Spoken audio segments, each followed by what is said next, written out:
இப்ப முருகனுக்கு எத்தனை வயசு? பாலகுமரன். மிஞ்சி மிஞ்சி போனா ஒரு 12 வயசுல நின்னார். இப்போ உங்க கையில இப்ப வயசு உங்களுக்கு ஒரு 70 வயசுல ஒரு கையில ஒரு குச்சை கொடுத்தா தூக்கி என்ன இந்த கிளவியை நினைச்சுக்கிட்டியா? கிளவியே குச்சை விட மாட்டேங்குது. குச்செல்லாம் உன்ன நாகரிகமா இல்ல, அசிங்கமா இருக்கு. நம்ம வீட்டுல இருந்த பாட்டிங்க நம்ம வயசாயிருச்சுன்னா கையில ஒரு தடி கழி இருக்கும். இப்ப அதுக்கு பதிலா ஒண்ணுக்கு பதிலா இப்ப 4 இது ஸ்டாண்டு. நீ 4 காலோட அப்படி அப்படி நீயே வச்சு போகணும். இங்கெல்லாம் 1 இருந்தது. அது யார் வச்சிருப்பா? வயசானவங்க வச்சிருப்பாங்க. சரி, வயசானவங்க கையில வைக்கலாம். ஆனா குமரன் வைக்கலாமா? அவன் கீழே விழுந்துருவான் நான் தனியா வச்சுக்கிட்டு. நம்ம யோசிச்சு பார்க்கணுமா இல்லையா?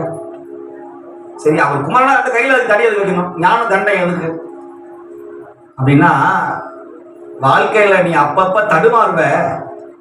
அந்த தடுமாற்றம் வருகிற பொழுது அந்த உன்னை தடுத்து விழாமல் இருப்பதற்கு இந்த தடி, இந்த தண்டம் உனக்கு உதவும். அந்த மாதிரி என்னை வழிபட்டால் உன் வாழ்க்கையில தடுமாற்றமே வராதுன்னு சொல்வதற்காகத்தான் பெருமான், தடுமாற்றம் இல்லாத பெருமான், தெளிவான பெருமான், பழனி ஆண்டவன், நம்முடைய கந்தன்.